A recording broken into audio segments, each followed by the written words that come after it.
আটকেছো কেন? হ্যাঁ রেল আটকেছো কেন? কেন আটকে বড় আমাদের কত জিনিস নষ্ট হয়ে গেল, জলে ভাসিয়ে যাচ্ছি আমরা। কুলটা ধাপান দিয়েছে, ভাতানো হয়েছে কুলটা, জল পাস হচ্ছে নাই, তো কি করব আমরা? আমরা যে ভাসিয়ে যাচ্ছি কোথায় যাব বলো?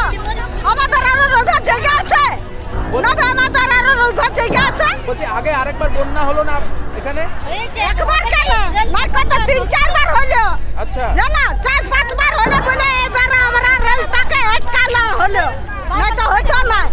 শুনলে? আচ্ছা, হ্যাঁ তোমাদের কি দাবি? আমাদের কি দাবি? আমাদের কুলটা খুলে দাও, খুলে দাও। হলাম জলটা চলে যাক আমাদের, এটাই আমাদের সমস্যা, আর কোনো নাই। কি নাম? আমার নাম মানু, মানু কি মানু বাউরি। সমস্যা হয়েছে আজকে হঠাৎ রেল আটকে দিয়েছো? বন্যা হয়ে গেছে, ডুবে গেছে সবাই, বারবার কি ওটা ওই পুলটা খুলে দু। আচ্ছা, তবে বাচ্চা টাচ্চা নিয়ে কোথায় যাবো মানুষগুলো? ঘর নাই, দুয়ার নাই, পড়ে গেছে। ঘরে যদি শুয়ে থাকে তো মরবে না, পড়ে বাচ্চা নিয়ে। হ্যাঁ, তবে বিদ্যুৎ তোলটা আছে বলে বিদ্যুৎ তোলে আছে। হ্যাঁ, মরে গেলেও তো একজনা ছোট ছোট বাচ্চা আছে, বহায় লেগেছে। তবে তাহলে কি চাইছো এখন? কি চাইছো? পুলটা পরিষ্কার করে দুক, তবে না মানুষগুলো বাঁচবে। এর আগেও তো রেল বলেছিল পরিষ্কার করে দেবো, করো নাই? না, কই করে বলো? বারবার কেউ নেই, বাচ্চাগুলো নিয়ে কোথায় যাবে? কোথায় থাকবে? লোকের ঘরে থাকতে দেবে কি?